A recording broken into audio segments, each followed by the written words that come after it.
Question 1. To address the challenge of accurately insuring potential tax liabilities arising from a complex cross-border acquisition, what is the most appropriate approach for a transactional risk insurance specialist to recommend regarding the scope of coverage for pre-closing tax exposures? Option A.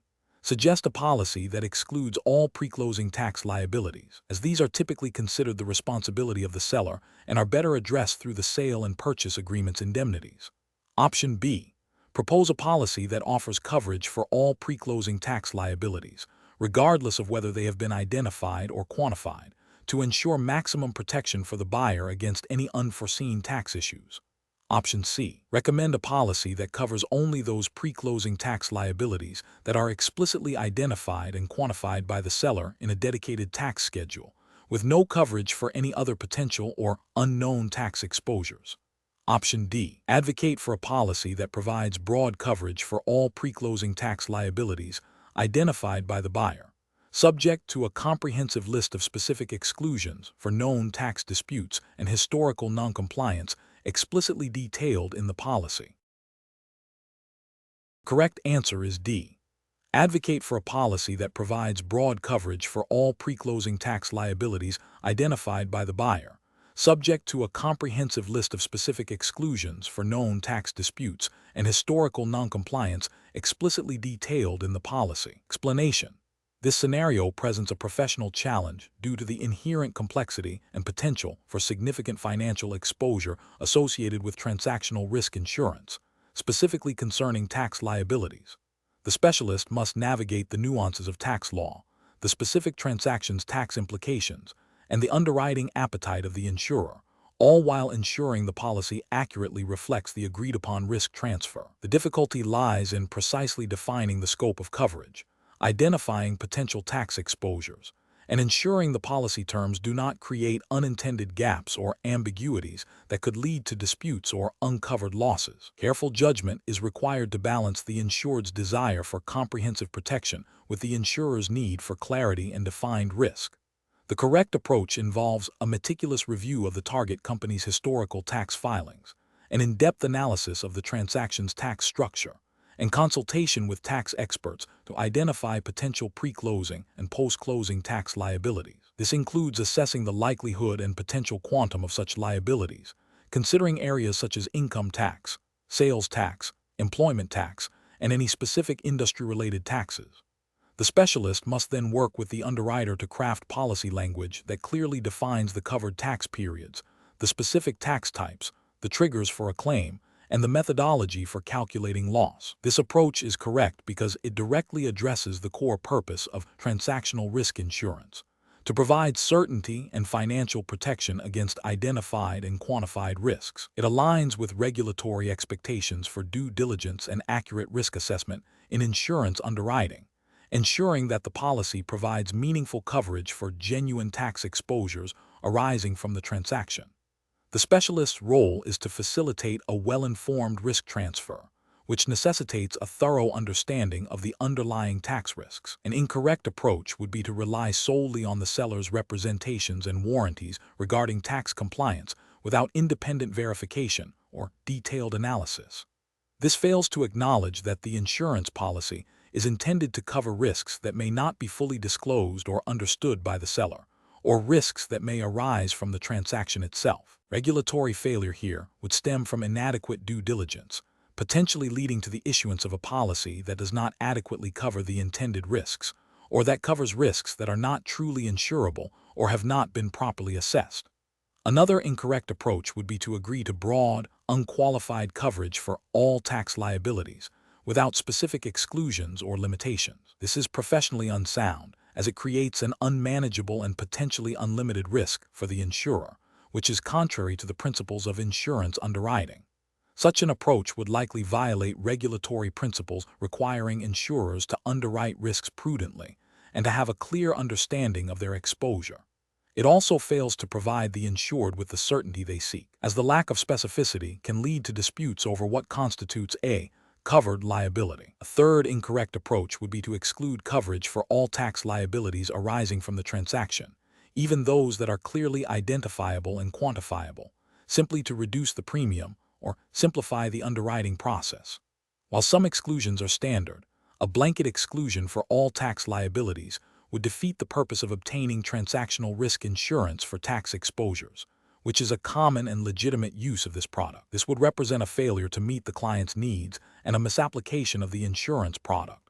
The professional decision-making process for similar situations should involve a structured risk assessment framework. This begins with understanding the client's objectives and the specific transaction. It then moves to identifying potential risks, in this case, tax liabilities, through due diligence and expert consultation. The specialist must then evaluate the insurable nature of these risks and work collaboratively with the underwriter to structure coverage that is both comprehensive for the insured and manageable for the insurer, ensuring clear policy terms and conditions that comply with all relevant regulations. Question 2. Analysis of a situation where a client, seeking transactional risk insurance for an acquisition, insists that a particular identified risk is immaterial and should not be factored into the policy's underwriting or pricing, despite the specialist's preliminary assessment indicating a non-negligible probability and potential impact. What is the most ethically and regulatorily sound approach for the transactional risk insurance specialist?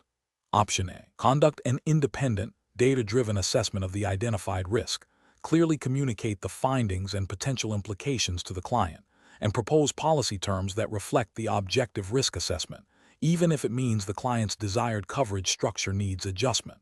Option B. Accept the client's assertion that the risk is immaterial without further investigation, proceeding with policy terms that exclude or minimize coverage for this specific risk as requested by the client. Option C. Agree to exclude the risk from the policy to appease the client and secure the business, but internally document the specialist's disagreement with the client's assessment for future reference. Option D.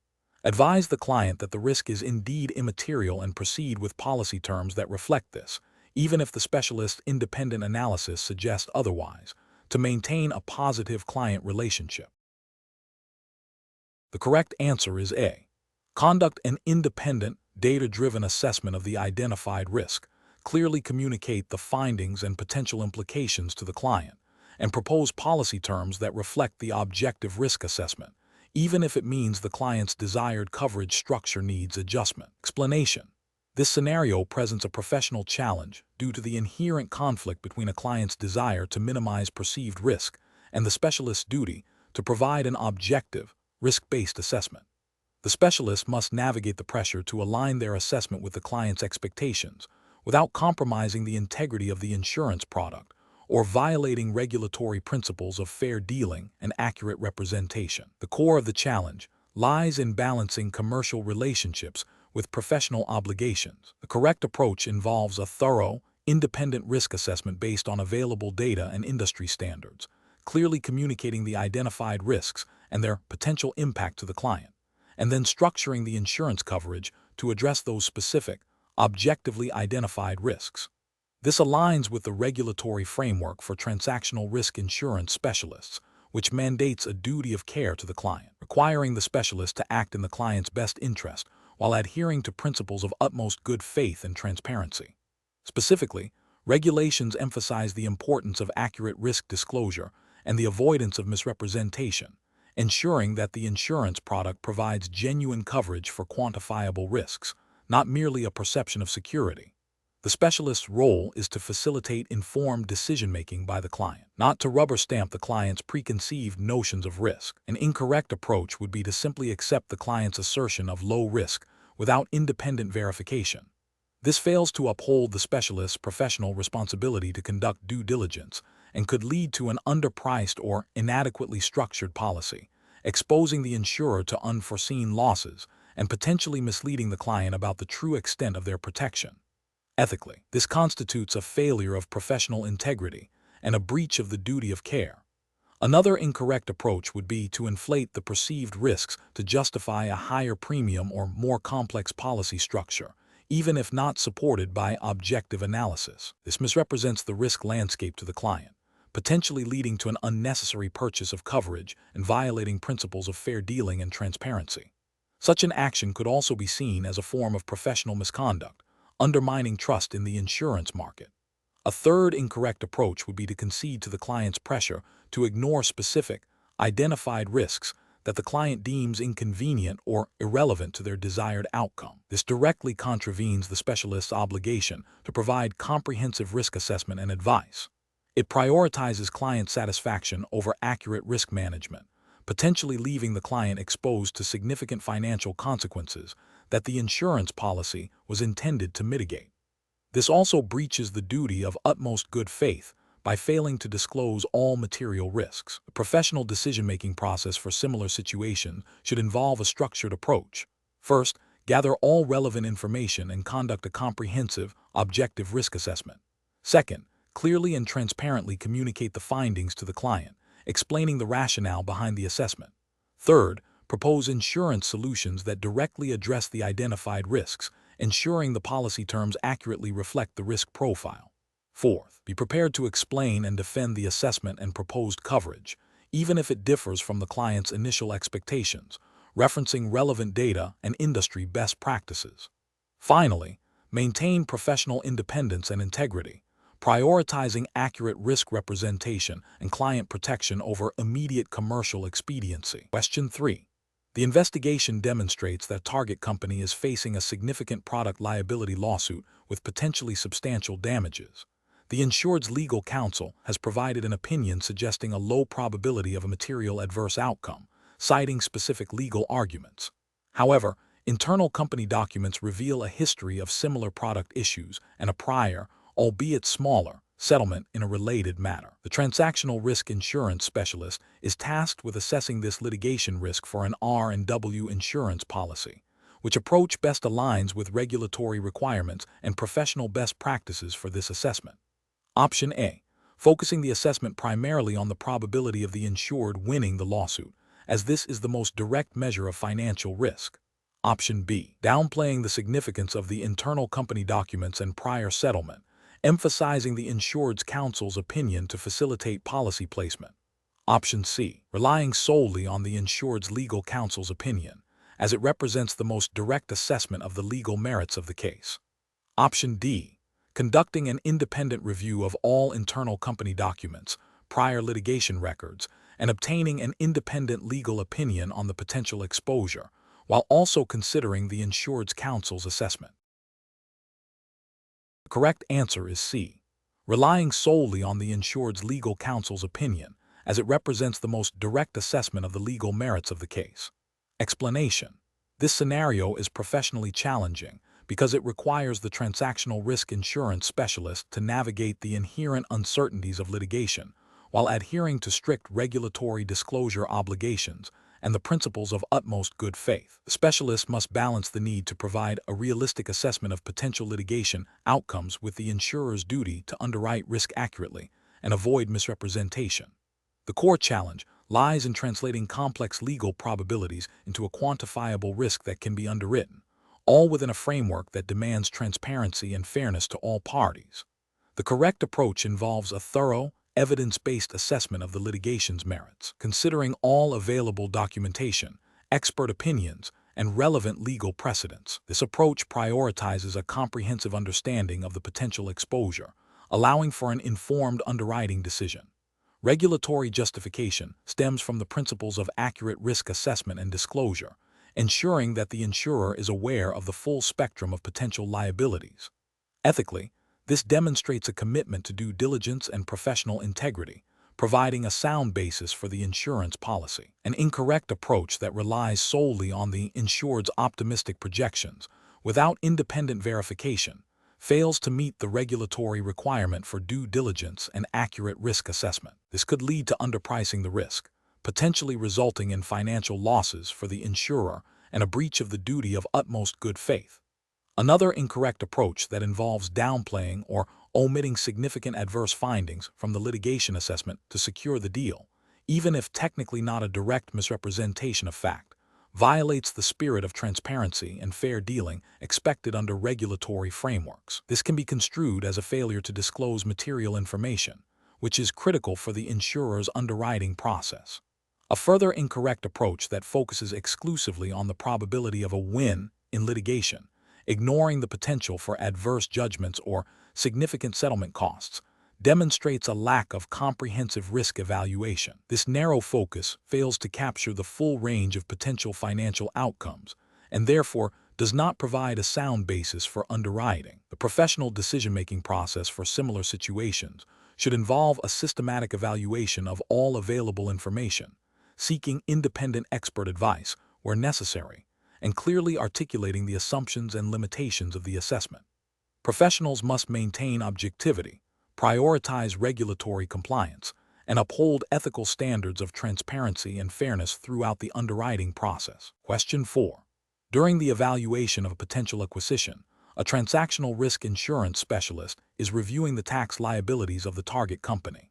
The specialist has identified several areas of potential exposure, including a historical dispute with the tax authorities regarding the classification of certain expenses, and a potential underpayment of sales tax in a specific jurisdiction due to a complex interpretation of local regulations. The seller has provided assurances that these matters are either resolved or immaterial.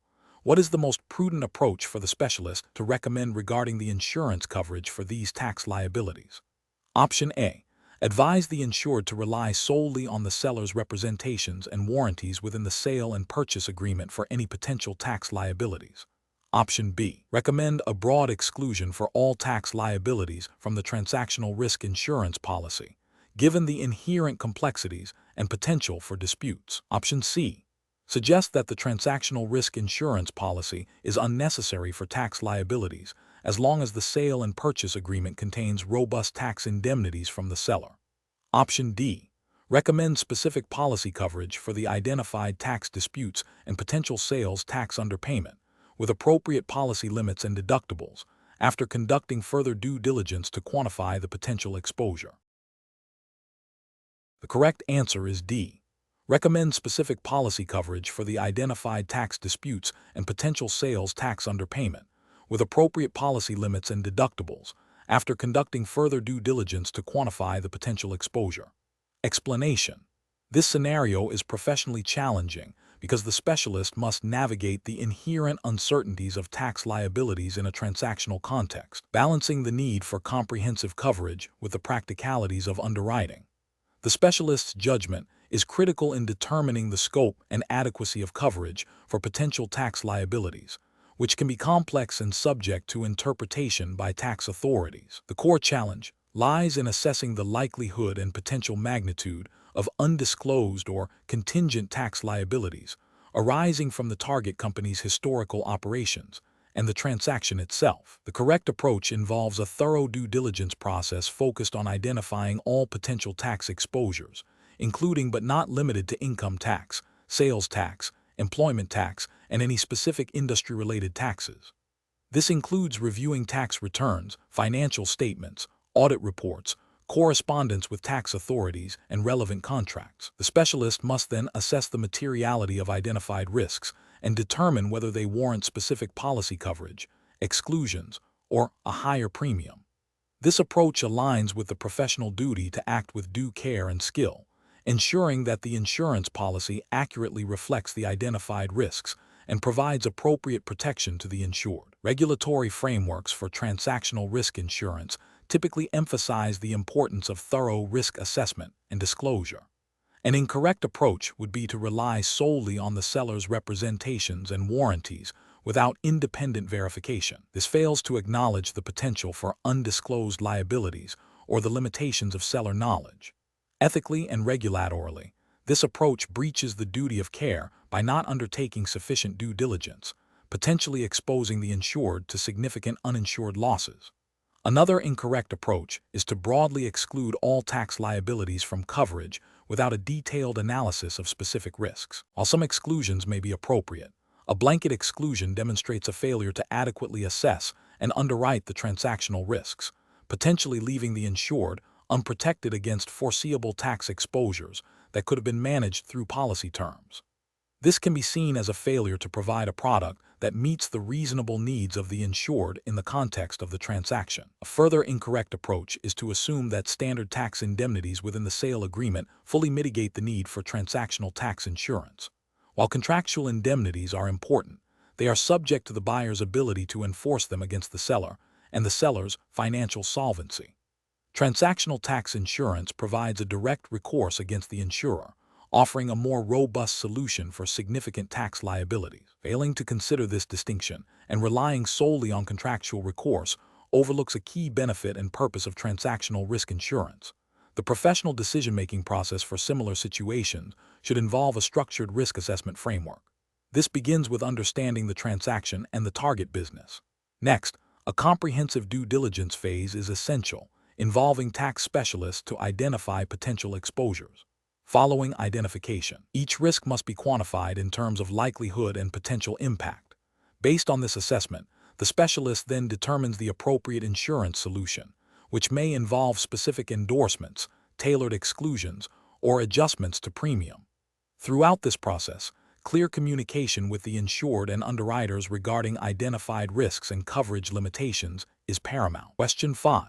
Market research demonstrates that the valuation of net assets for transactional risk insurance policies can be influenced by the chosen accounting and valuation methodologies. A specialist is tasked with assessing the net asset value of a target company for a warranty and indemnity insurance policy. The target company's financial statements are prepared under UK GAAP. The specialist is considering several approaches to determine the net asset valuation for the purpose of underwriting the policy.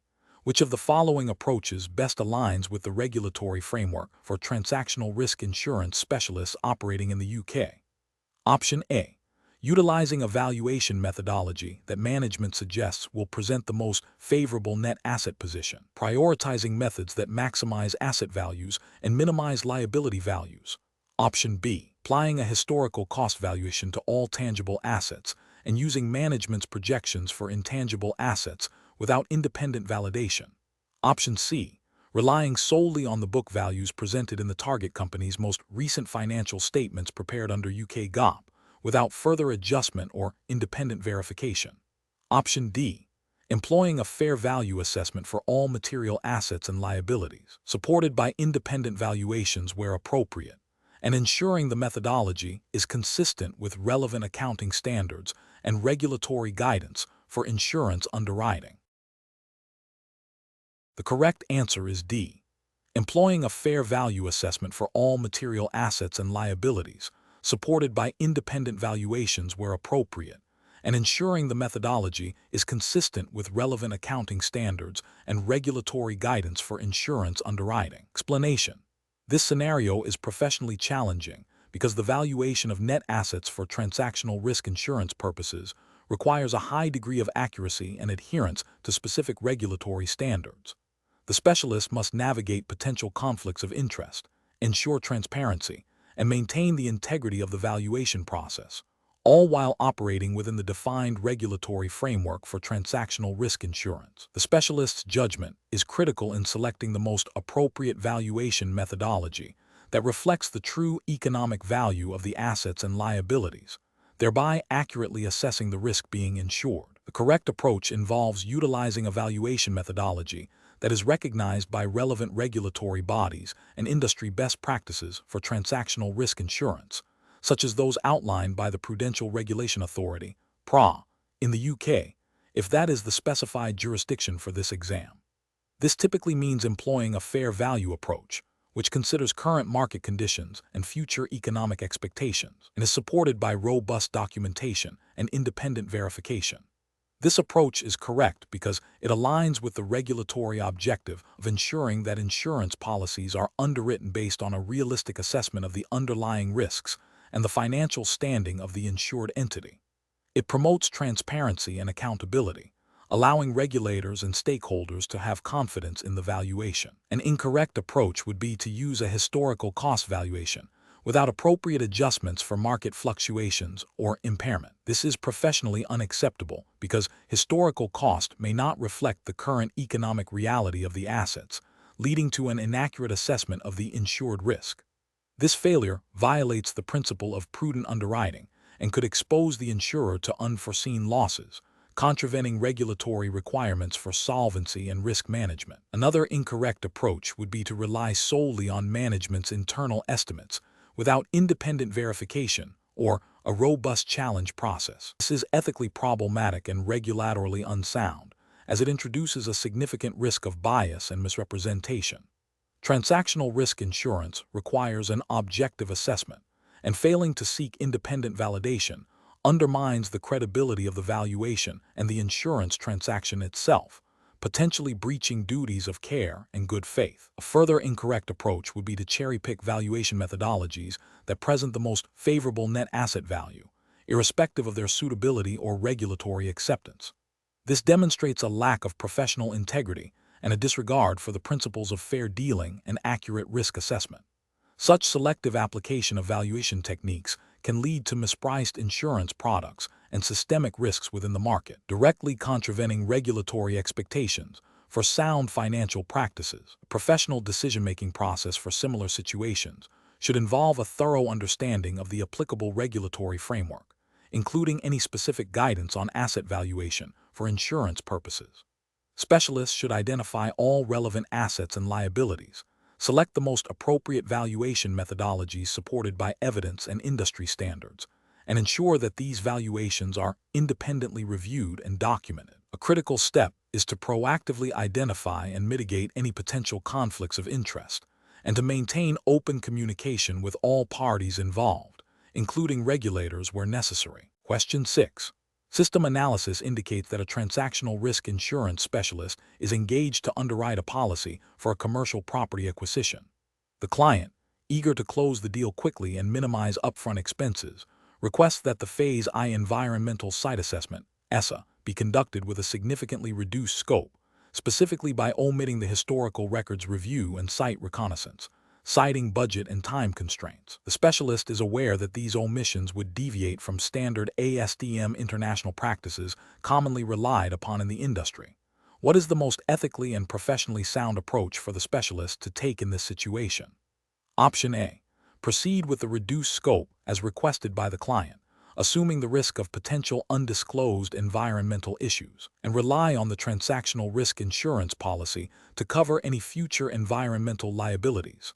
Option B. Inform the client that the requested scope reduction would not meet industry standards for a Phase I ESA and would therefore be unacceptable for underwriting purposes, proposing a full assessment in accordance with ASTM standards, even if it requires a revised budget and timeline. Option C. Advise the client to obtain a less rigorous environmental assessment from a different provider who may be willing to accommodate their budget and timeline, while the specialist focuses solely on the insurance underwriting aspects. Option D. Agree to the client's reduced scope for the Phase I ESA, acknowledging the limitations in the final report to facilitate the transaction and policy placement. The correct answer is D. Agree to the client's reduced scope for the Phase I ESA, acknowledging the limitations in the final report to facilitate the transaction and policy placement. Explanation. This scenario presents a professional challenge due to the inherent conflict between a client's desire to minimize costs and the specialist's ethical and regulatory obligation to ensure a thorough and accurate Phase I environmental site assessment (ESSA). The specialist must navigate the pressure to expedite the process and potentially overlook critical environmental concerns that could have significant future financial and legal ramifications for all parties involved in the transaction, including the insurer.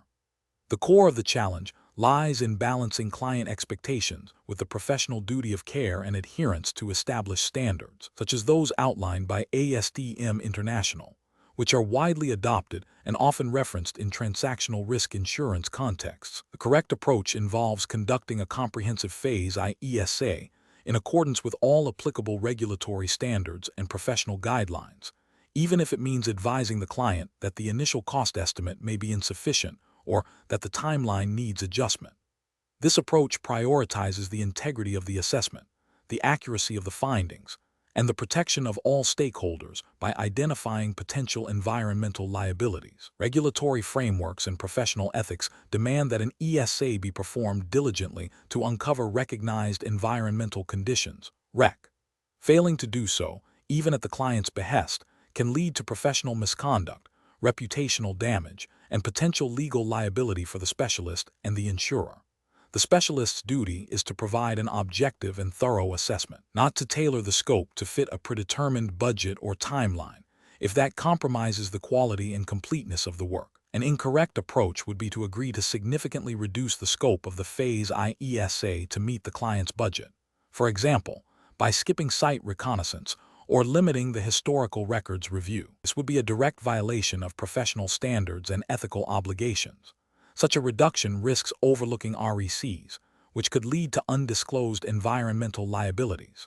This failure to conduct a proper due diligence assessment would expose the transactional risk insurance policy to unforeseen claims, undermining the purpose of the insurance and potentially breaching the duty of utmost good faith owed to the insurer. Another incorrect approach would be to proceed with a superficial assessment and simply note the limitations in the report without adequately advising the client of the increased risks. This is ethically problematic as it does not fully inform the client of the potential consequences of a compromised assessment. The professional decision-making process for similar situations should begin with a clear understanding of the regulatory requirements and professional standards governing Phase I ESAs. The specialist must then assess the client's request against these standards. If the request compromises the ability to meet these standards, the specialist must clearly communicate the risks and limitations to the client, explaining why a reduced scope is unacceptable and what the implications are for the transaction and potential insurance coverage. The specialist should then propose alternative solutions, such as a phased approach or a revised scope that still meets the necessary standards, even if it impacts the initial cost or timeline. Transparency, clear communication, and an unwavering commitment to professional integrity are paramount. Question 7. Comparative studies suggest that the perception of impartiality is as critical as actual impartiality in transactional risk insurance. As a transactional risk insurance specialist, you are conducting an intellectual property (IP) review for a potential acquisition. During your due diligence, you discover that the lead IP counsel for the target company is a former close colleague with whom you have a long-standing professional relationship, including co-authoring several academic papers. You believe you can conduct an objective review, but you are concerned about how this relationship might be perceived by your client and the underwriting team. What is the most appropriate course of action? Option A.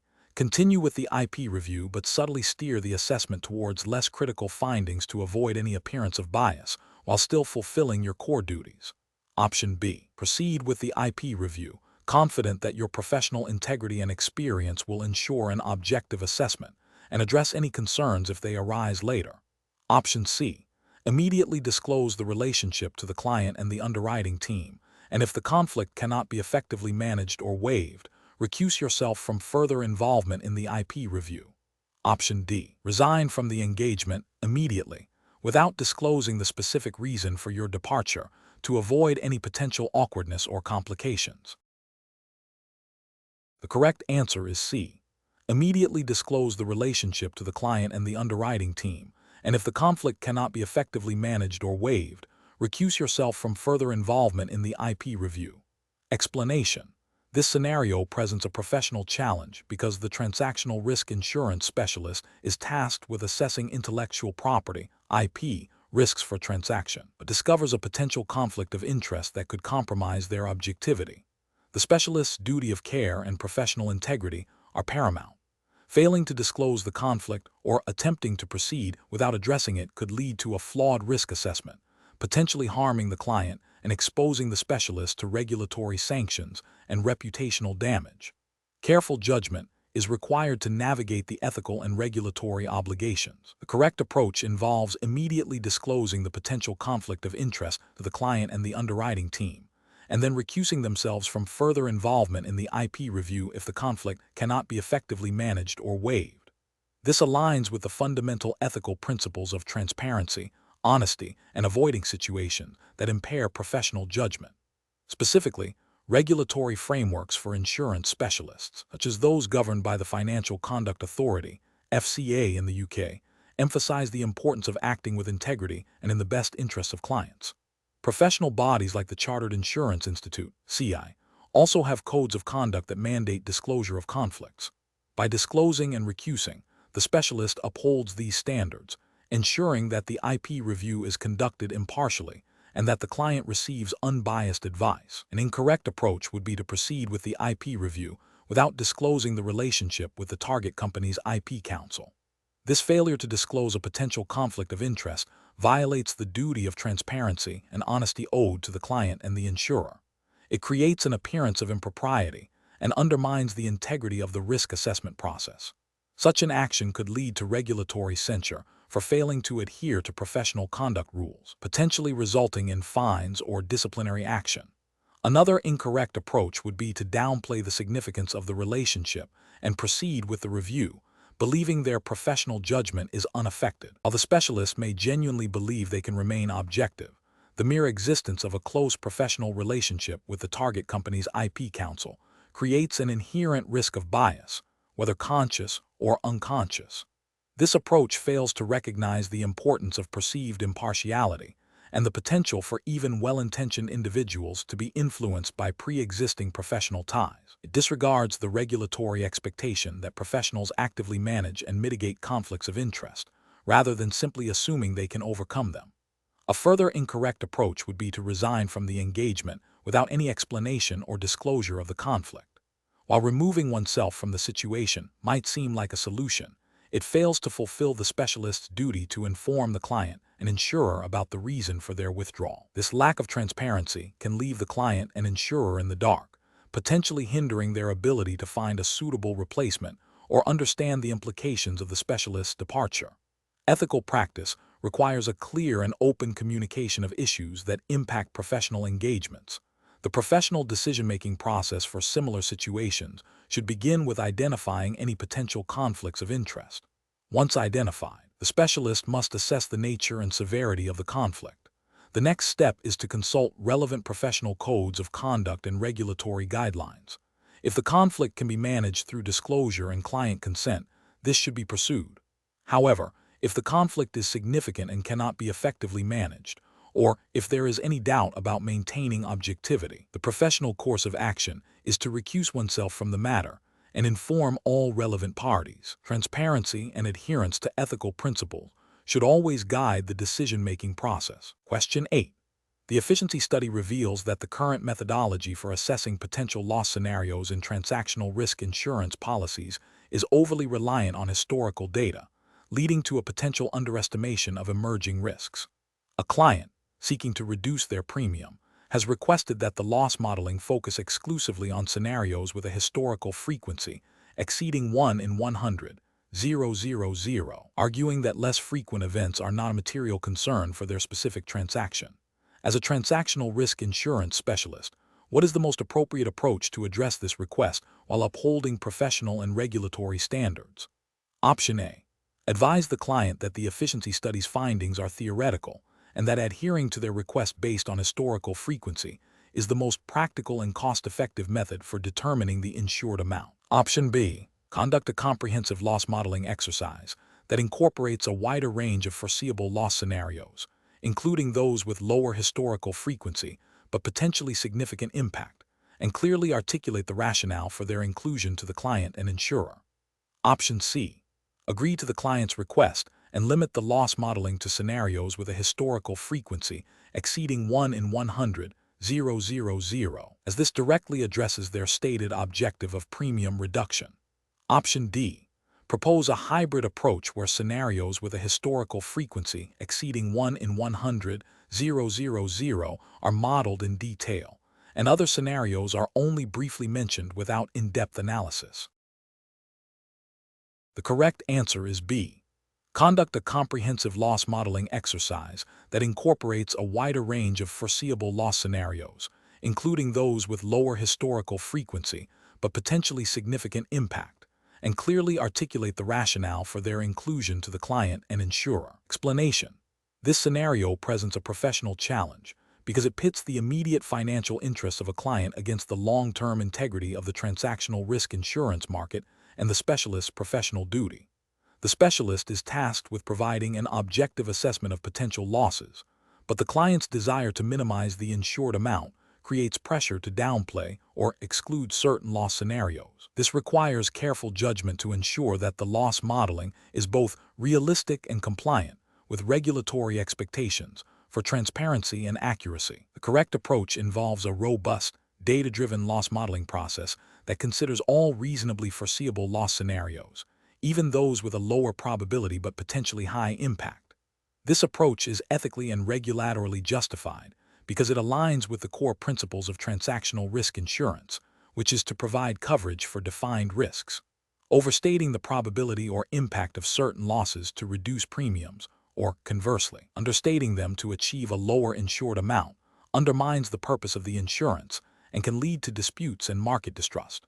Regulatory frameworks, such as those governing insurance underwriting and risk assessment, mandate that insurers and their advisors act with due diligence and avoid misrepresentation.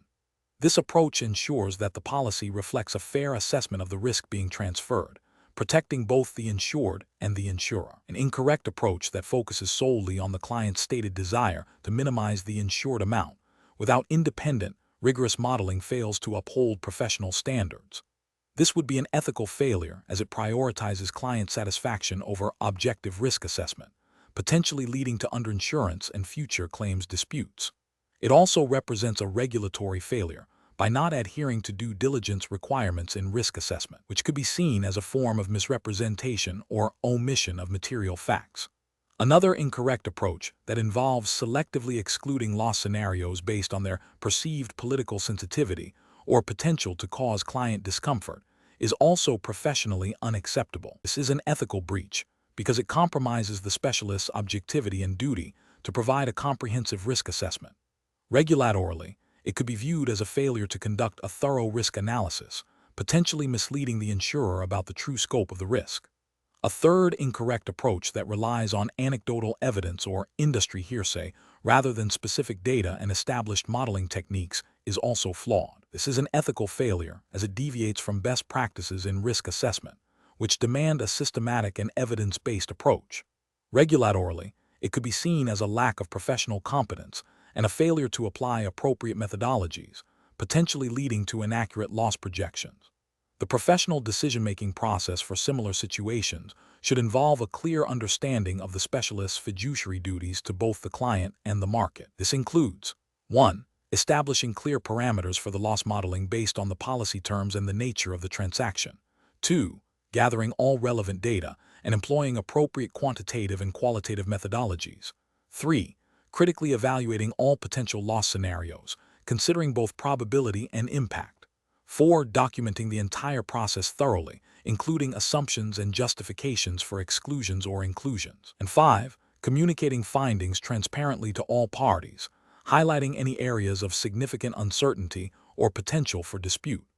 If client pressure conflicts with these principles, the specialist must assert their professional judgment and adhere to regulatory and ethical obligations, even if it means potentially losing the client's business. Question 9. Investigation of a target company's financial statements reveals several significant other payables and intercompany balances. The transactional risk insurance specialist is tasked with determining which of these items, if any, constitute debt for the purpose of a financial condition representation and warranty in an M and an insurance policy.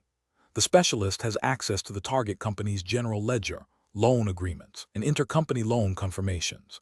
Which of the following approaches best ensures compliance with the principles of accurate risk assessment and policy underwriting for transactional risk insurance? Option A.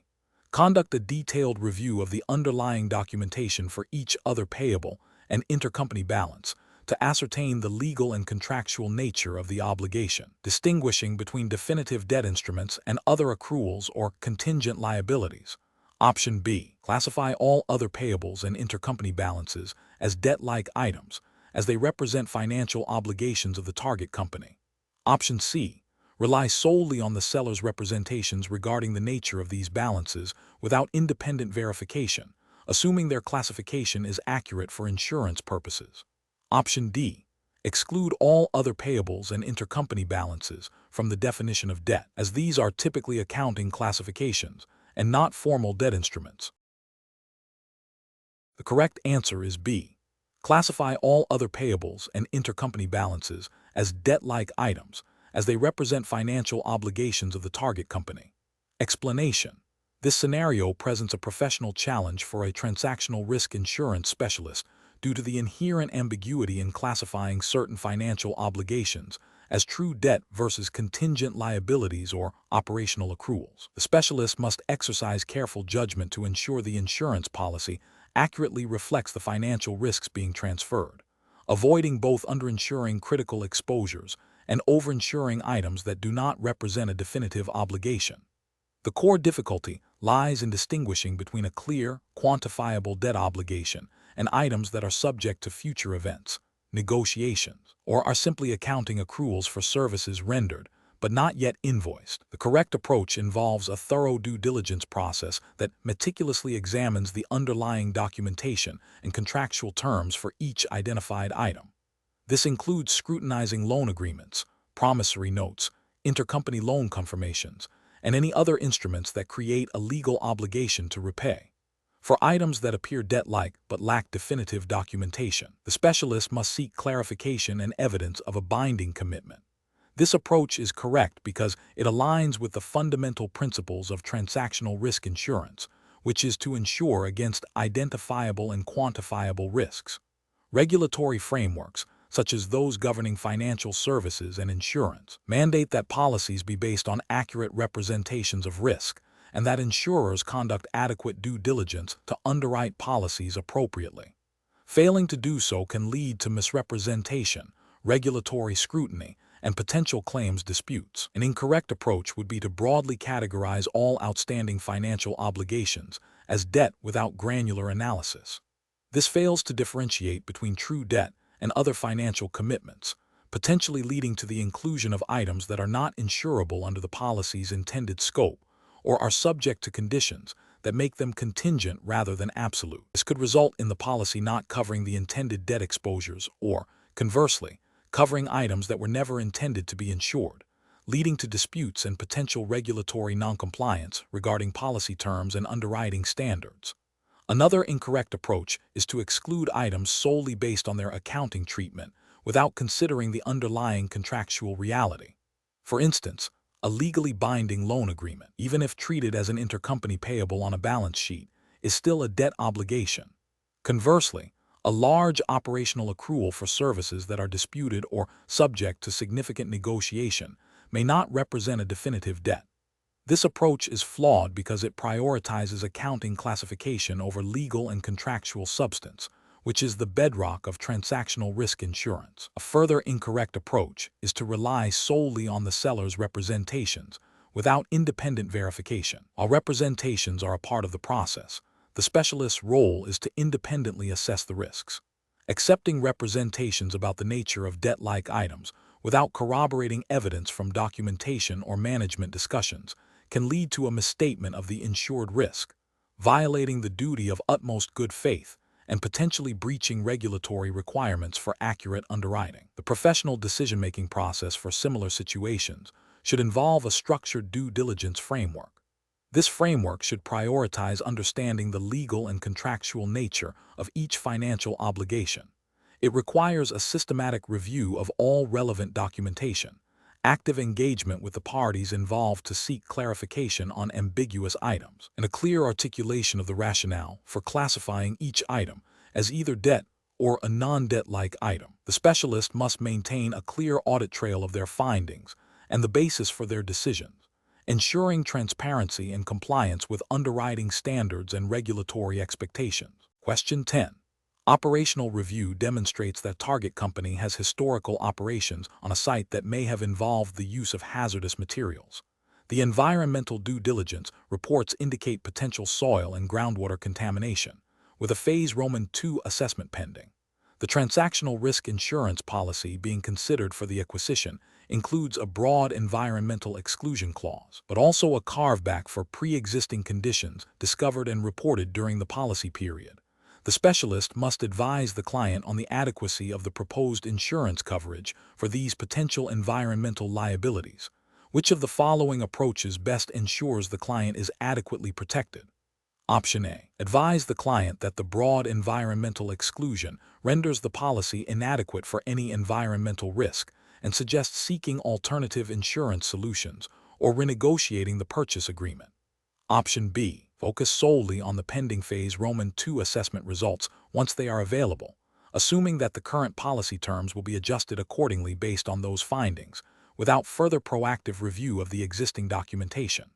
Option C. Conduct a detailed review of the existing environmental due diligence reports. Liaise with environmental consultants to understand the scope and potential remediation costs of identified issues, and assess how the policy's exclusions and carvebacks specifically apply to these findings and the pending Phase Roman II results. Option D. Recommend proceeding with the policy as is, relying on the carve-back provision to cover any future discovered contamination, and focusing on the policy's general indemnification clauses. The correct answer is D. Recommend proceeding with the policy as is, relying on the carve-back provision to cover any future discovered contamination, and focusing on the policy's general indemnification clauses. Explanation. Scenario analysis. This scenario presents a professional challenge due to the inherent uncertainty and potential for significant financial and reputational impact associated with environmental liabilities. The specialist must navigate complex regulatory requirements, interpret technical environmental reports, and assess the adequacy of existing insurance coverage. The pressure to close a transaction quickly can create a conflict with the need for thorough due diligence, demanding careful judgment to balance speed with risk mitigation. Correct approach analysis. The correct approach involves a comprehensive review of all environmental due diligence reports, including Phase I and Phase Roman II assessments, to identify any recognized environmental conditions, REC, or historical environmental issues.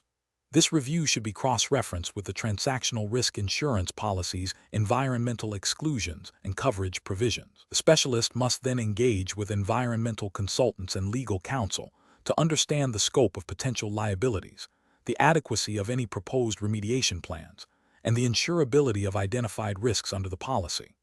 This methodical approach ensures that the insurance coverage accurately reflects the environmental risks being transferred, and that the policy terms are aligned with the findings of the due diligence. This aligns with the professional duty of care and the principles of sound risk management expected of a transactional risk insurance specialist, ensuring that the policy provides meaningful protection against identified environmental exposures. Incorrect approaches analysis.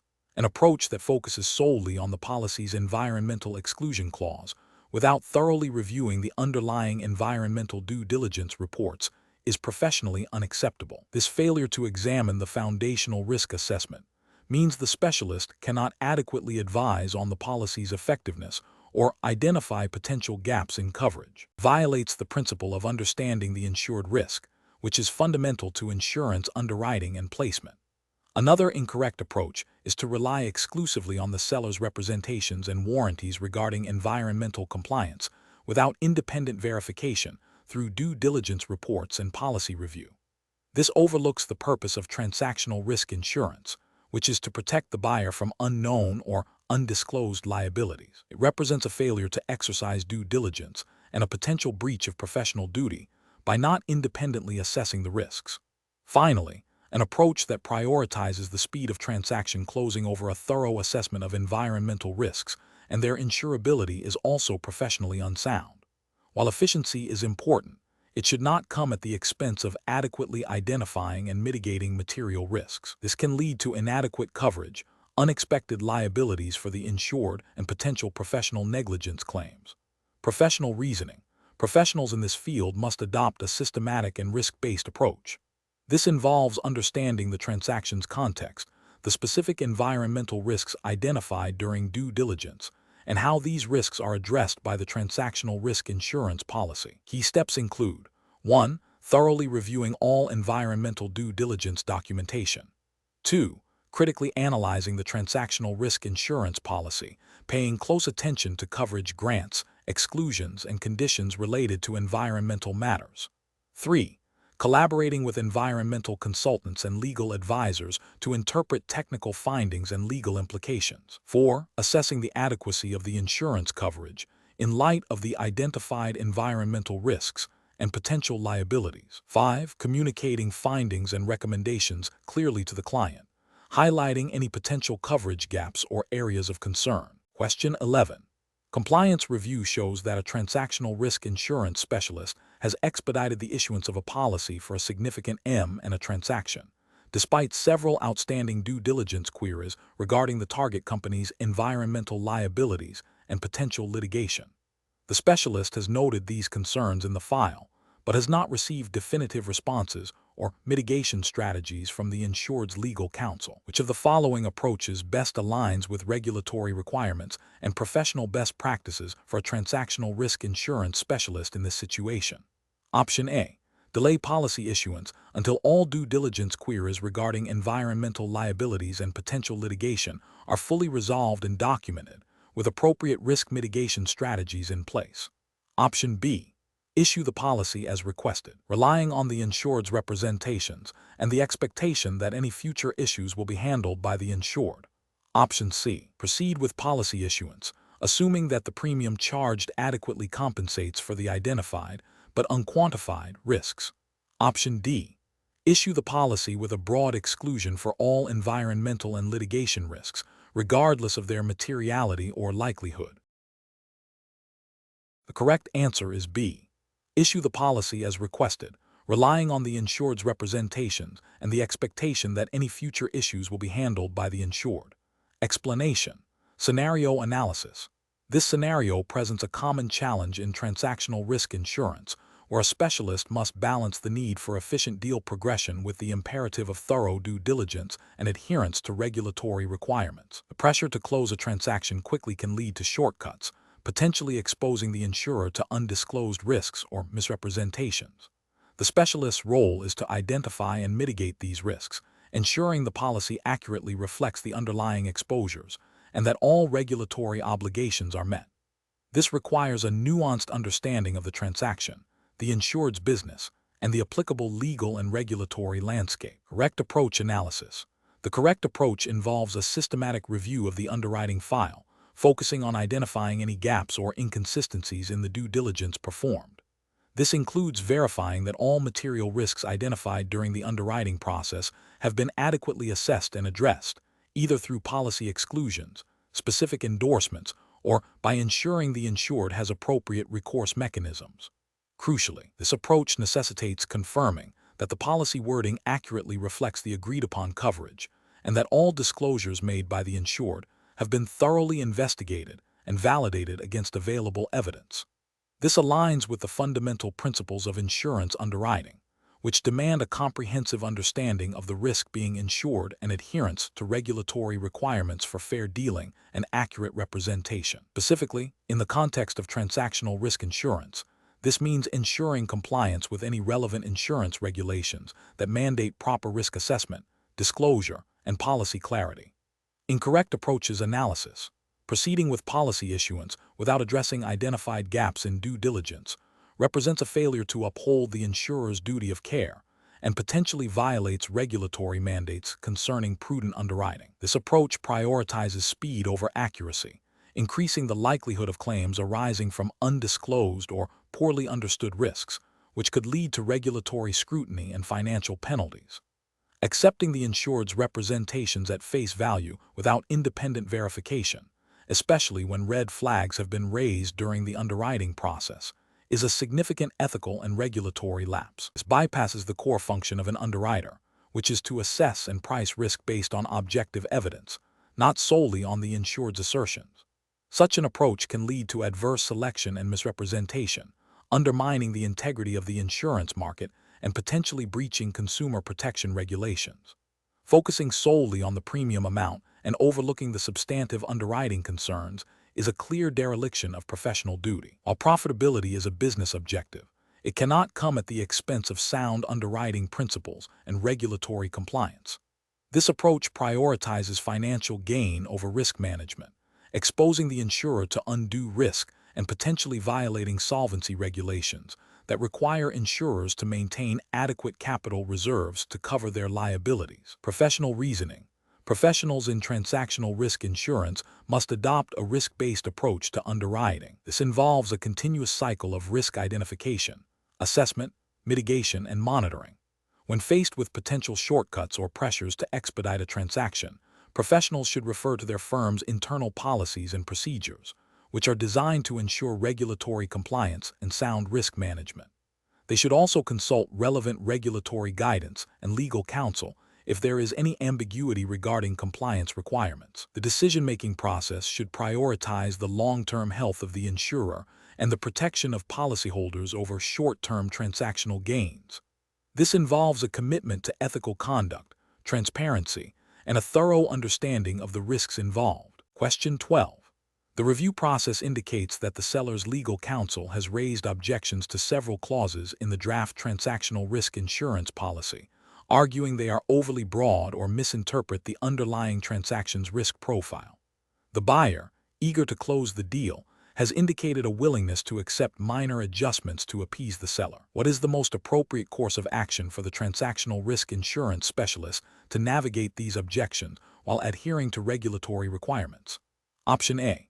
Unilaterally revise the policy wording to incorporate the seller's suggested changes without further consultation with the buyer or underwriter to avoid delays. Option B. Engage in detailed discussions with the seller's legal counsel and the buyer to understand the specific concerns. Propose precise policy wording amendments that clarify intent without expanding coverage and ensure all parties agree on the revised language. Option C. Refuse to make any changes to the policy wording, insisting that the draft accurately reflects the underwriting assessment and that the seller must accept it as is. Option D. Immediately accept the seller's proposed amendments to expedite the closing process, as the buyer has indicated flexibility. The correct answer is B. Engage in detailed discussions with the seller's legal counsel and the buyer to understand the specific concerns. Propose precise policy wording amendments that clarify intent without expanding coverage, and ensure all parties agree on the revised language. Explanation. This scenario is professionally challenging due to the inherent conflict between a client's desire for expediency and the regulatory imperative to ensure thoroughness and compliance in transactional risk insurance underwriting. The specialist must balance the need to close a deal efficiently with their fiduciary duty to the client and the integrity of the insurance product, all within the strict confines of the applicable regulatory framework. Careful judgment is required to identify and mitigate potential risks without creating undue delays or misrepresenting the coverage. The correct approach involves a proactive and collaborative engagement with the seller's legal counsel to understand the basis of their objections, and to identify specific areas where the policy wording might be amended to address legitimate concerns without expanding coverage beyond the agreed-upon scope or introducing new, uninsurable risks. This aligns with the regulatory expectation that insurance policies accurately reflect the risks being transferred and that all parties understand the terms. By seeking to clarify and refine the policy language, the specialist demonstrates adherence to principles of transparency and good faith, crucial for maintaining regulatory compliance and client trust. This approach prioritizes a clear understanding of the underlying transaction and the insured risks, ensuring the policy serves its intended purpose within the legal and regulatory boundaries. An incorrect approach of immediately conceding to the seller's demands without a thorough review of the implications would be a significant regulatory failure. This would likely violate the principle of accurate risk assessment and pricing, potentially leading to the issuance of a policy that covers risks not contemplated or priced for, which could be viewed as misrepresentation or unfair dealing. Another incorrect approach, that of refusing any discussion and insisting on the original wording, fails to acknowledge the specialist's role in facilitating a transaction where possible and could be seen as a lack of professional diligence in exploring reasonable solutions, potentially impacting client relationships and the efficient functioning of the market, which regulators aim to foster. A third incorrect approach, that of unilaterally altering the policy to satisfy the seller without consulting the buyer or fully understanding the impact, would be a breach of duty to the insured party and a failure to adhere to proper underwriting and policy issuance procedures, risking regulatory scrutiny for unauthorized changes and potential coverage disputes. Professionals should employ a decision-making framework that begins with a clear understanding of the regulatory obligations and the specific terms of the proposed transaction. This involves identifying all stakeholders and their respective interests, including the buyer, insured, the seller, as a party to the underlying transaction and potentially a party to the policy, and the underwriter. The specialist should then assess the seller's objections against the policy's intent and the underlying transaction's risks, consulting relevant legal and underwriting guidelines. If objections are valid and can be addressed through precise policy language that does not alter the fundamental risk transfer, a collaborative approach with all parties to refine the wording is appropriate. If objections are unreasonable or seek to expand coverage beyond the agreed scope, the specialist must clearly articulate the reasons for refusal, referencing policy limitations and underwriting principles, while remaining open to discussing alternative risk mitigation strategies outside the policy if feasible. Question 13. System analysis indicates that a buyer is acquiring a manufacturing facility with a history of industrial operations. The seller has provided general representations and warranties regarding environmental compliance. The buyer is seeking transactional risk insurance to cover potential future environmental liabilities arising from the property. Which of the following approaches best aligns with the regulatory framework and best practices for underwriting transactional risk insurance in the United States concerning environmental liabilities? Option A. Assuming that any existing environmental insurance policies held by the seller will automatically provide sufficient coverage for the buyer's post-acquisition environmental liabilities without a review of those policies. Option B. Implementing a blanket exclusion for all environmental liabilities from the insurance policy without a detailed analysis of the property's specific environmental history and potential risks. Option C. Structuring the policy to cover specific, identified, or reasonably foreseeable environmental liabilities following a thorough due diligence process that includes expert environmental assessment and review of historical site data, with clear policy terms defining scope and exclusions. Option D. Relying solely on the seller's general representations and warranties regarding environmental compliance, without independent verification or specific policy endorsements for environmental risks. The correct answer is C. Structuring the policy to cover specific, identified, or reasonably foreseeable environmental liabilities following a thorough due diligence process that includes expert environmental assessment and review of historical site data, with clear policy terms defining scope and exclusions. Explanation. This scenario is professionally challenging because it requires a specialist to navigate the complexities of environmental liabilities within the specific regulatory framework governing transactional risk insurance in the United States.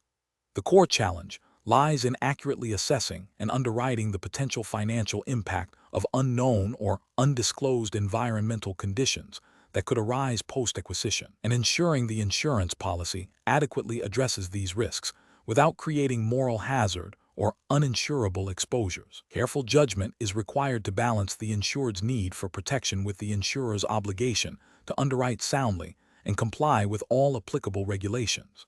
The correct approach involves a thorough due diligence process focused on identifying potential environmental exposures, understanding the scope and severity of those exposures, and then structuring the transactional risk insurance policy to cover specific, identified, or reasonably foreseeable environmental liabilities.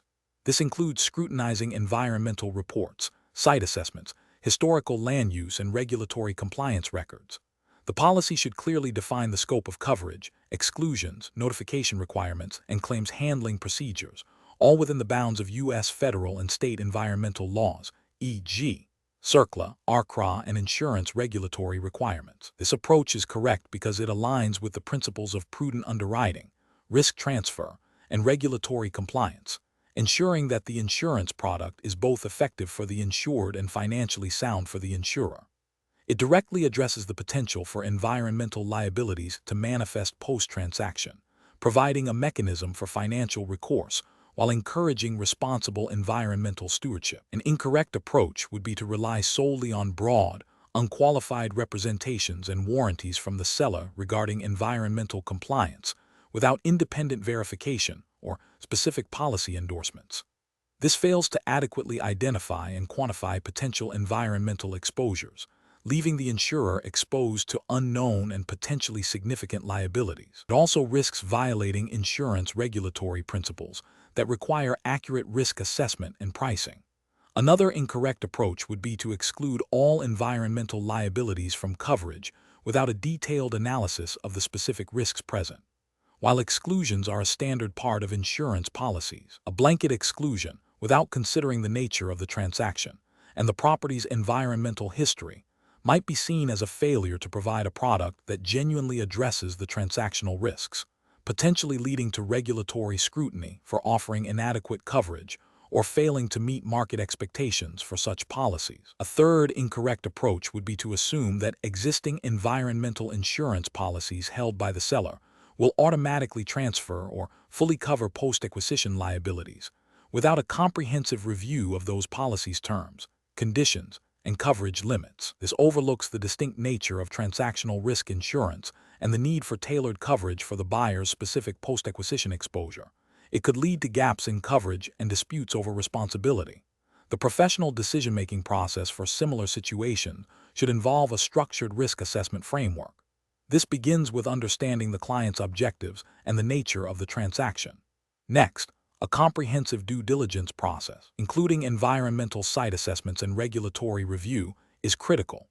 Based on the identified risks, the specialist must then determine the appropriate insurance structure, including coverage triggers, limits, deductibles, and exclusions, ensuring alignment with U.S. environmental laws and insurance regulations. Continuous communication with legal counsel, environmental consultants, and the underwriting team is essential throughout the process to ensure all aspects of the environmental liability risk are adequately addressed. Question 14.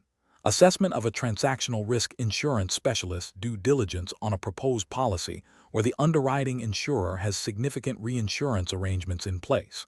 The specialist is reviewing the reinsurance treaty to understand its implications for the insured's coverage. Which of the following best reflects the specialist's primary responsibility in this assessment? Option A, focusing solely on the premium ceded to the reinsurer and its impact on the underwriting insurer's profitability. Option B, confirming that the reinsurance treaty allows the underwriting insurer to reduce its capital requirements. Option C, verifying the solvency of the reinsurer and ensuring the reinsurance treaty's terms do not diminish the coverage provided to the original policyholder. Option D, assuming the reinsurance treaty fully protects the policyholder's coverage, as reinsurance is standard practice. The correct answer is C, verifying the solvency of the reinsurer and ensuring the reinsurance treaty's terms do not diminish the coverage provided to the original policyholder. Explanation: this scenario is professionally challenging because it requires a transactional risk insurance specialist to navigate the complexities of reinsurance arrangements within the specific regulatory framework governing their practice, likely the UK Financial Services Regulations and SISI guidelines, given the context of a specialist exam. The specialist must understand how reinsurance impacts the underlying insurance policy and the insured party, particularly when the insurer is facing financial distress. The core challenge lies in ensuring that the reinsurance arrangements do not undermine the security or coverage provided to the original policyholder, and that all disclosures are accurate and compliant. The correct approach involves a thorough review of the reinsurance contract to ascertain its terms, conditions, and the solvency of the reinsurer. This approach is right because it directly addresses the primary concern, the ultimate security of the insured's coverage. Under UK regulations, particularly those overseen by the Prudential Regulation Authority (PRA) and the Financial Conduct Authority (FCA), insurers have a duty of care to policyholders. Reinsurance is a risk management tool for the insurer, but it does not absolve the insurer of its primary obligation to the insured. Therefore, understanding the specifics of the reinsurance, including any retrocession arrangements or collateral, is crucial to assessing the insurer's ability to meet its obligations. SISI guidelines emphasize professional integrity and client best interests, which in this context means ensuring the insured is not left exposed due to the insurer's reinsurance structure. An incorrect approach would be to assume that the existence of reinsurance automatically guarantees the policyholder's coverage, regardless of the reinsurer's financial health or the specific terms of the reinsurance treaty. This fails to acknowledge the contractual nature of reinsurance and the potential for disputes or non-performance by the reinsurer. Such an assumption could lead to misrepresentation of coverage security, the insured, violating regulatory requirements for transparency and accurate disclosure. Another incorrect approach would be to focus solely on the financial benefit to the insurer from the reinsurance, such as reduced capital requirements, without adequately assessing the impact on the insured's protection. This prioritizes the insurer's financial interests over the policyholder's security, which is a breach of regulatory duty and professional ethics. The regulatory framework mandates that the insurer's solvency and ability to pay claims are paramount, and reinsurance arrangements must support, not jeopardize this. A further incorrect approach would be to overlook the specific wording and limitations within the reinsurance contract, such as follow the fortunes clauses or specific exclusions that might not align with the original policy's coverage. This oversight could lead to a situation where the insurer is unable to recover from its reinsurer, leaving the insured's claim potentially underpaid or disputed, contrary to the expectation of full coverage. The professional decision-making process for similar situations should involve a systematic assessment of the reinsurance arrangement's impact on the insured's coverage. This includes 1. Identifying the specific regulatory requirements and professional standards applicable to the jurisdiction. 2. Analyzing the reinsurance contract's terms and conditions, paying close attention to solvency, coverage, and any limitations. 3. Evaluating the financial stability and reputation of the reinsurer. 4. Considering the potential impact on the insured's claim payment and overall security. 5. Ensuring all disclosures to the insured are accurate, transparent, and compliant with regulatory expectations. Question 15. Upon reviewing a draft transactional risk insurance policy for a significant M in a transaction, the insured's legal counsel expresses concern about the proposed policy limit, suggesting it is substantially higher than they believe is necessary to cover potential breaches of representations and warranties. They request a significant reduction in the policy limit to lower the premium, even though your independent analysis suggests the reduced limit would leave the insured exposed to a material portion of foreseeable, albeit unlikely, catastrophic losses. What is the most appropriate course of action for the transactional risk insurance specialist? Option A. Immediately escalate the matter to the underwriting team, requesting they accept the reduced policy limit without further discussion, prioritizing client satisfaction over the specialist's risk assessment. Option B. Agree to the reduced policy limit as requested by the insured's legal counsel to secure the business and maintain a positive client relationship, assuming the insured is ultimately responsible for their coverage decisions. Option C. Propose an increase in the deductible to offset the premium reduction associated with the lower policy limit, without further consultation with the insured's legal counsel regarding the overall adequacy of coverage. Option D. Advise the insured's legal counsel that the proposed reduction in the policy limit, while lowering the premium, would significantly compromise the intended risk transfer and potentially leave the insured inadequately protected against material losses, recommending they reconsider the reduction or explore alternative risk mitigation strategies. The correct answer is D. Advise the insured's legal counsel that the proposed reduction in the policy limit, while lowering the premium, would significantly compromise the intended risk transfer and potentially leave the insured inadequately protected against material losses, recommending they reconsider the reduction or explore alternative risk mitigation strategies. Explanation. This scenario presents a professional challenge because it requires balancing the insured's desire for comprehensive coverage with the insurer's need to manage risk and adhere to underwriting principles. The specialist must navigate potential conflicts of interest and ensure that policy terms accurately reflect the agreed-upon risk transfer, avoiding both underinsuring the client and creating an uninsurable or excessively costly policy. The core of the challenge lies in the ethical obligation to provide accurate advice and to ensure the policy structure, specifically its limits and deductibles, is appropriate for the transaction and the insured's risk appetite, without succumbing to pressure for potentially inadequate coverage. The correct approach involves a thorough analysis of the underlying transaction's potential risks and the insured's financial capacity to absorb losses. This means recommending a policy limit that is sufficient to cover reasonably foreseeable losses arising from the covered risks, and a deductible that aligns with the insured's risk tolerance and the insurer's underwriting guidelines.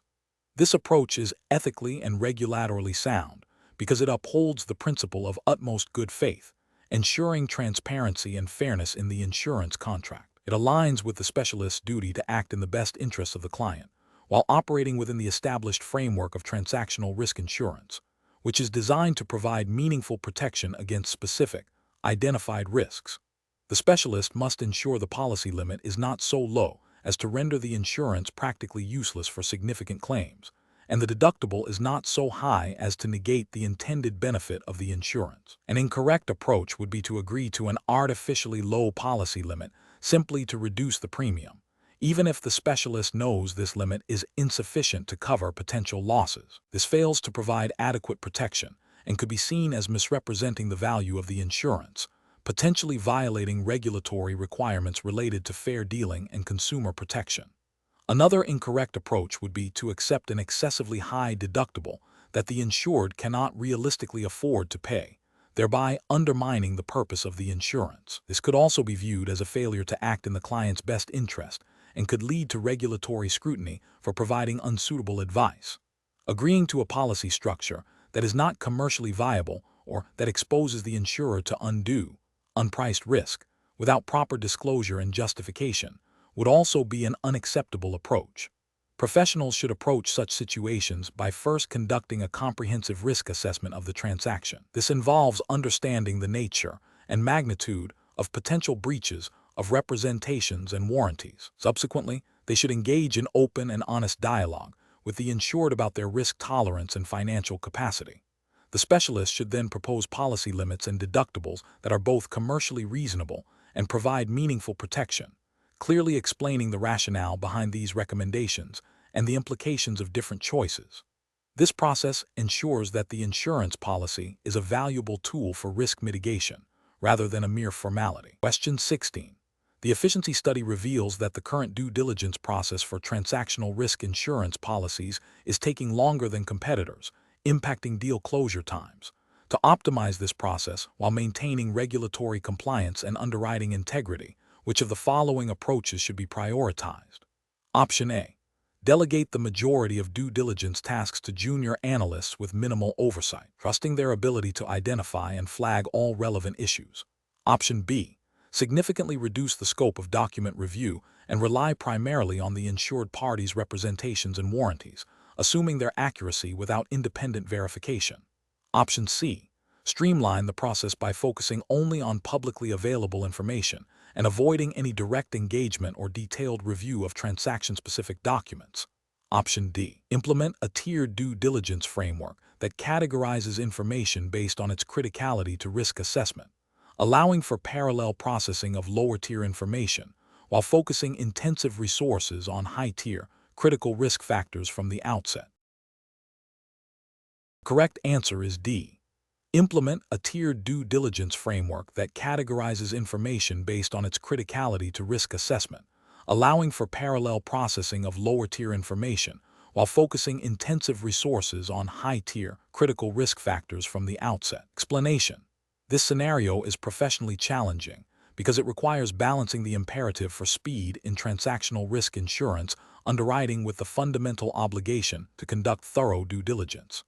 The pressure to close a deal quickly can tempt underwriters to cut corners, potentially leading to the omission of critical information that could impact the insurability of a risk or the accuracy of the policy terms. The core tension lies between commercial expediency and regulatory compliance, specifically the duty to act with due skill, care, and diligence, and to ensure that the insurance product accurately reflects the risks being underwritten. The correct approach involves implementing a phased due diligence process that prioritizes critical risk areas early on, allowing for parallel processing of less time-sensitive information.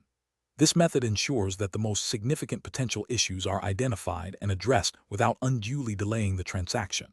Regulatory frameworks, such as those governing insurance underwriting and financial services, mandate that all material risks be identified and assessed. This phased approach, when executed diligently, allows for a comprehensive review that meets these regulatory expectations while still striving for efficiency. It demonstrates a commitment to robust risk assessment, a cornerstone of responsible insurance practice. An incorrect approach that relies solely on a superficial review of readily available documents, without deeper investigation into potential red flags, fails to meet the due diligence standards. This can lead to misrepresentation or non-disclosure of material facts, which is a breach of regulatory requirements and ethical obligations. Another incorrect approach that involves delegating critical due diligence tasks to junior staff without adequate supervision or review risks overlooking complex issues or misinterpreting findings. This abdication of responsibility can result in inadequate risk assessment and potential regulatory sanctions for the firm. Finally, an approach that prioritizes speed over accuracy, leading to the issuance of a policy based on incomplete or inaccurate information, exposes the insurer to significant financial and reputational risk, and can contravene principles of fair dealing with clients and the market. Professionals should adopt a decision-making framework that begins with understanding the specific regulatory requirements for due diligence in transactional risk insurance. This involves identifying the key risk factors inherent in the transaction and developing a due diligence plan that systematically addresses these. The plan should incorporate mechanisms for escalating issues, seeking expert advice when necessary, and ensuring adequate time for review and analysis. Regular communication with the deal team and the insured party is crucial to manage expectations and gather necessary information efficiently. The ultimate goal is to achieve a balance where speed is a consideration, but never at the expense of thoroughness and regulatory compliance. Question 17. Performance analysis shows that a significant portion of claims related to tax liabilities arising from mergers and acquisitions are being disputed due to ambiguous policy wording and a failure to adequately consider specific tax implications of the transaction structure. As a transactional risk insurance specialist, what is the most appropriate approach to mitigate future disputes and ensure effective coverage for tax liabilities? Option A. Focus on the insured's stated concerns regarding tax liabilities without conducting an independent assessment of the transaction's specific tax risks. Option B. Conduct a comprehensive tax due diligence review to identify all potential tax exposures. Then draft policy language that precisely defines the scope of tax liability coverage, including specific exclusions and conditions, ensuring alignment with the transaction's unique tax profile and relevant tax legislation. Option C. Prioritize broad coverage for all potential tax liabilities to maximize client satisfaction, even if it means less precise policy definitions. Option D. Rely on standard policy wordings for tax liability coverage, assuming that general clauses will encompass most foreseeable tax issues arising from the transaction. The correct answer is B. Conduct a comprehensive tax due diligence review to identify all potential tax exposures, then draft policy language that precisely defines the scope of tax liability coverage, including specific exclusions and conditions, ensuring alignment with the transaction's unique tax profile and relevant tax legislation. Explanation. This scenario is professionally challenging because it requires a specialist to navigate the complexities of transactional risk insurance coverage for tax liabilities, which are inherently intricate and subject to evolving tax legislation and regulatory interpretations. The specialist must balance the insured's desire for comprehensive protection against the insurer's need to underwrite risk accurately and within regulatory solvency requirements. Careful judgment is required to ensure that the policy accurately reflects the agreed-upon scope of coverage, avoids ambiguity, and complies with all applicable regulations governing insurance products and tax advice. The correct approach involves a thorough due diligence process to identify potential tax exposures arising from the transaction, followed by precise policy drafting that clearly defines the scope of tax liability coverage, including specific exclusions and conditions, and ensures compliance with the relevant tax laws and insurance regulations. This approach is best professional practice because it aligns with the core principles of transactional risk insurance to provide certainty and mitigate specific, identifiable risks. Regulatory justification stems from the need for transparency and fairness in insurance contracts, ensuring that both parties understand the coverage provided. Furthermore, adherence to insurance regulatory frameworks, such as those governing policy wording and disclosure, is paramount to maintaining market integrity and consumer protection. An incorrect approach that focuses solely on the insured's perceived risk without a rigorous assessment of the underlying tax exposures would be professionally unacceptable. This fails to meet the insurer's underwriting standards and could lead to claims being denied due to misrepresentation or lack of coverage, violating principles of good faith and fair dealing. Another incorrect approach that relies on generic tax liability clauses without specific tailoring to the transaction's unique tax implications would also be problematic. This lack of specificity creates ambiguity, increasing the likelihood of disputes and potentially exposing the insured to uncovered liabilities, which contravenes the purpose of transactional risk insurance. Finally, an approach that overlooks the specific tax laws of the relevant jurisdiction, or fails to consider potential changes in tax legislation that could impact coverage, would be a significant regulatory and ethical failure. This demonstrates a lack of professional competence and could result in a policy that is non-compliant or ineffective, exposing both the insured and the insurer to unforeseen risks and potential regulatory sanctions. The professional decision-making process for similar situations should involve a systematic risk assessment, clear communication with all stakeholders, meticulous policy drafting, and ongoing consultation with tax and legal experts. Professionals must prioritize accuracy, clarity, and compliance with all applicable laws and regulations, ensuring that the insurance product effectively addresses the identified transactional risks. Question 18. Implementation of a new transactional risk insurance product line requires a specialist to determine the optimal capital allocation strategy. Which of the following approaches best aligns with regulatory expectations for ensuring insurer solvency and prudent capital management? Option A. Allocate capital based on a comprehensive risk assessment that quantifies potential losses across various transactional risk scenarios and aligns with the insurer's approved risk appetite framework. Option B. Minimize capital deployment across all transactional risk lines to maximize return on equity, potentially foregoing opportunities in capital-intensive but potentially lucrative transactions. Option C. Rely solely on historical loss data from similar, but not identical, transactional risk products to estimate capital needs, without incorporating forward-looking market analysis. Option D. Prioritize short-term profit maximization by allocating capital primarily to the most profitable transactional risk lines, even if it means a higher concentration of risk in those areas. Correct answer is A. Allocate capital based on a comprehensive risk assessment that quantifies potential losses across various transactional risk scenarios and aligns with the insurer's approved risk appetite framework.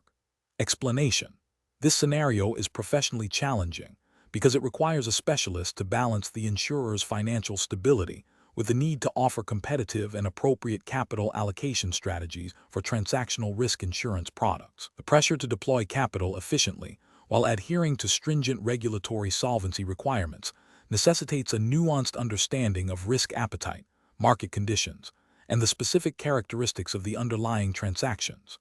Careful judgment is required to avoid overallocating capital to less profitable or excessively risky lines, which could jeopardize solvency, or, conversely, underallocating capital, which could lead to missed market opportunities and reduced profitability. The correct approach involves a comprehensive risk assessment that quantifies potential losses across various transactional risk scenarios and aligns capital allocation with the insurer's approved risk appetite framework.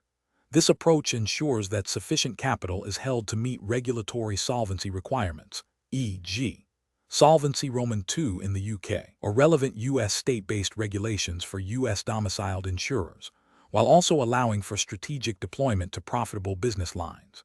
Regulatory justification stems from the fundamental principle of ensuring insurer solvency and policyholder protection. For instance, under Solvency Roman II, insurers must hold sufficient eligible own funds to cover their solvency capital requirement, SCR, which is determined by a sophisticated risk assessment. Similarly, U.S. state insurance departments mandate solvency standards and capital adequacy ratios to protect policyholders. This approach directly addresses these requirements by linking capital allocation to a robust understanding of risk exposure. An incorrect approach that prioritizes short-term profit maximization without a thorough risk assessment fails to adequately consider the potential for adverse events. This could lead to insufficient capital being held against unexpected claims, potentially breaching solvency margins, and attracting regulatory scrutiny or intervention. Such an approach disregards the regulatory imperative to maintain financial soundness and protect policyholders, as mandated by solvency regulations. Another incorrect approach that focuses solely on minimizing capital deployment to maximize return on equity, even if it means foregoing potentially profitable but capital-intensive transactions, is also professionally unsound. While capital efficiency is important, an overly conservative stance can stifle growth and innovation, leading to a competitive disadvantage and potentially lower long-term profitability. This approach might not explicitly violate a specific regulation, but represents poor strategic capital management that could indirectly impact the insurer's long-term viability and its ability to serve its market effectively, which is an underlying objective of regulatory oversight. A third incorrect approach that relies on historical loss data alone without considering forward-looking market trends or the unique characteristics of new transactional risks would be inadequate. Transactional risk insurance often deals with novel or complex scenarios where historical data may not be a reliable predictor of future losses. Failing to incorporate forward-looking analysis and qualitative risk assessment can lead to mispriced products and misallocated capital, exposing the insurer to unforeseen risks and potentially jeopardizing its financial stability. The professional decision-making process for similar situations should involve a structured framework that begins with understanding the insurer's strategic objectives and risk appetite. This is followed by a robust risk assessment process that quantifies potential exposures, considering both historical data and forward-looking factors. Capital allocation decisions should then be made in alignment with regulatory solvency requirements and the insurer's risk tolerance, ensuring a balance between profitability, growth, and financial security. Regular review and stress testing of capital allocation strategies are also crucial to adapt to changing market conditions and emerging risks. Question 19. Which approach would be most appropriate for a transactional risk insurance underwriter to assess the quality of earnings of a target company, considering the need for a robust and compliant evaluation? Option A. Relying primarily on management's unaudited projections and qualitative descriptions of business performance to gauge future earnings potential. Option B. Accepting the audited financial statements at face value, assuming the auditor's opinion adequately reflects the company's true earning capacity. Option C. Performing a cursory review of the company's top-line revenue figures without investigating the underlying cost structure or profitability drivers. Option D.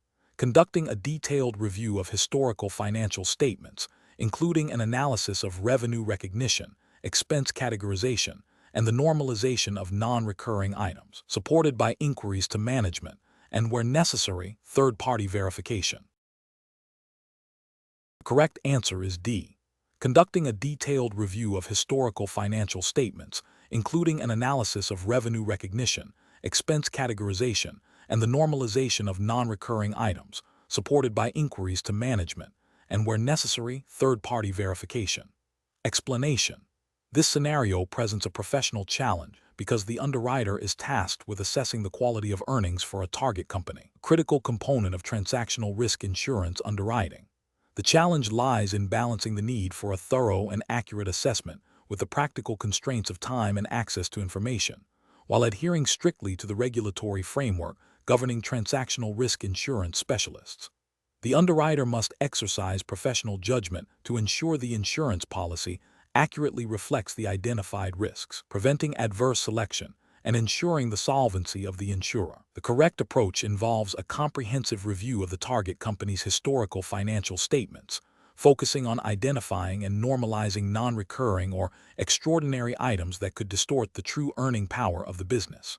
This includes scrutinizing revenue recognition policies, cost of goods sold, operating expenses, and any related party transactions. The underwriter should also assess the sustainability of earnings by considering industry trends, competitive landscape, and management's projections. This meticulous examination, grounded in generally accepted accounting principles, GAAP, and relevant regulatory guidance for financial reporting and insurance underwriting, ensures that the underwriting decision is based on a realistic and defensible assessment of the target's earning capacity. This aligns with the regulatory duty to underwrite prudently and to ensure that policy terms and premiums accurately reflect the risk being assumed. An incorrect approach would be to rely solely on the audited financial statements without further investigation. While audited statements provide a level of assurance, they do not necessarily uncover all the nuances that impact the quality of earnings, such as aggressive accounting practices or undisclosed related party transactions that might not be deemed material misstatements by the auditor, but could significantly affect future earnings. This failure to perform due diligence could lead to an underestimation of risk, violating the underwriter's duty to assess risk accurately. Another incorrect approach would be to accept management's representations about earnings quality without independent verification or corroboration. Management has an inherent incentive to present the company in the most favorable light. Without independent scrutiny, the underwriter risks being misled, which could result in an inadequately priced policy and potential claims that exceed reserves. This bypasses the fundamental principle of independent risk assessment required in insurance underwriting.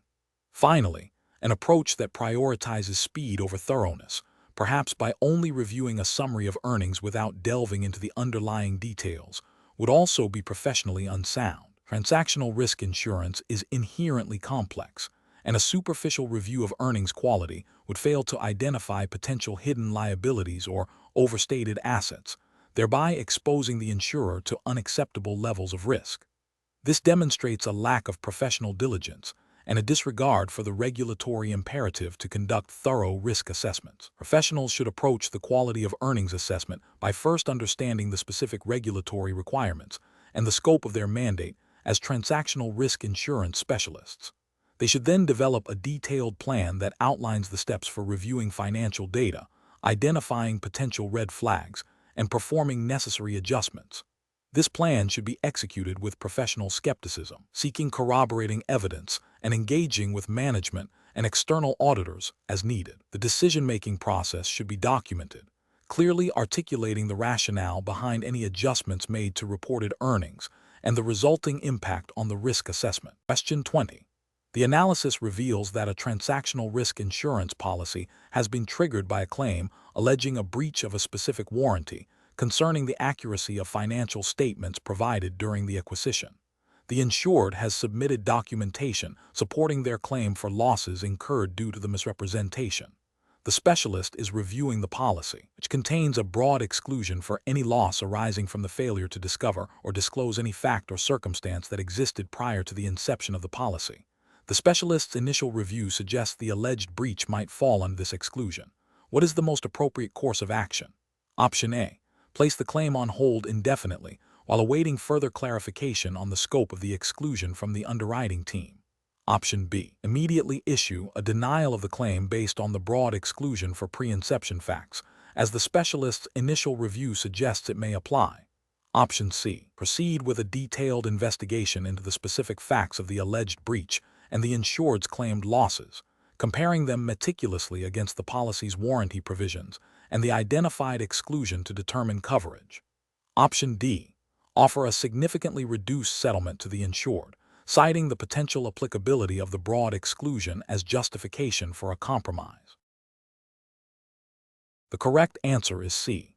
Proceed with a detailed investigation into the specific facts of the alleged breach and the insured's claimed losses, comparing them meticulously against the policy's warranty provisions and the identified exclusion to determine coverage. Explanation: this scenario is professionally challenging because it requires the transactional risk insurance specialist to balance the insurer's contractual obligations with the insured's legitimate claim for damages arising from a breach of warranty. The core of the challenge lies in interpreting the policy wording, assessing the validity of the claim against the policy's exclusions and conditions, and making a decision that is both commercially sound for the insurer and fair to the insured, all while adhering to regulatory expectations for claims handling. The correct approach involves a thorough, objective, and timely investigation of the claim. This means gathering all relevant evidence, including the policy wording, the insured's claim submission, supporting documentation for the alleged breach of warranty, and evidence of the resulting loss. The specialist must then meticulously compare the facts of the claim against the policy's terms and conditions, paying close attention to the definition of a covered loss, any applicable deductibles or limits, and any exclusions that might apply. The decision to pay, deny, or seek further information should be based on a clear, evidence-based assessment of the policy coverage. This approach aligns with the regulatory framework governing insurance claims, which typically mandates fair treatment of customers, prompt and efficient claims handling, and decisions based on policy terms and evidence. For instance, under UK regulations, the Financial Conduct Authority (FCA) Handbook, specifically PROD and ICOB's principles, requires firms to act honestly, fairly, and professionally in accordance with the best interests of their customers. A thorough investigation ensures that the decision is not arbitrary, but grounded in the contractual agreement and regulatory principles of fairness. An incorrect approach would be to immediately deny the claim based on a preliminary, unsubstantiated interpretation of a policy exclusion.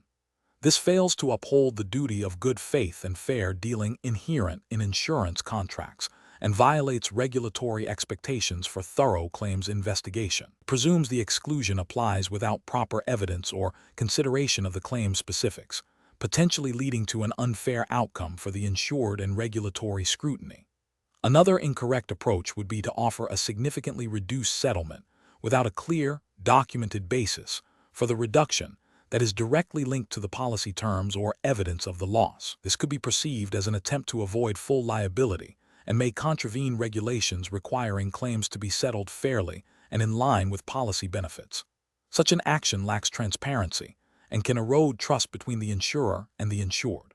A third incorrect approach would be to delay the decision-making process indefinitely without communicating with the insured or providing a clear timeline for resolution. This demonstrates poor claims management, fails to meet regulatory expectations for timely handling, and can cause significant hardship to the insured, potentially leading to complaints and regulatory action.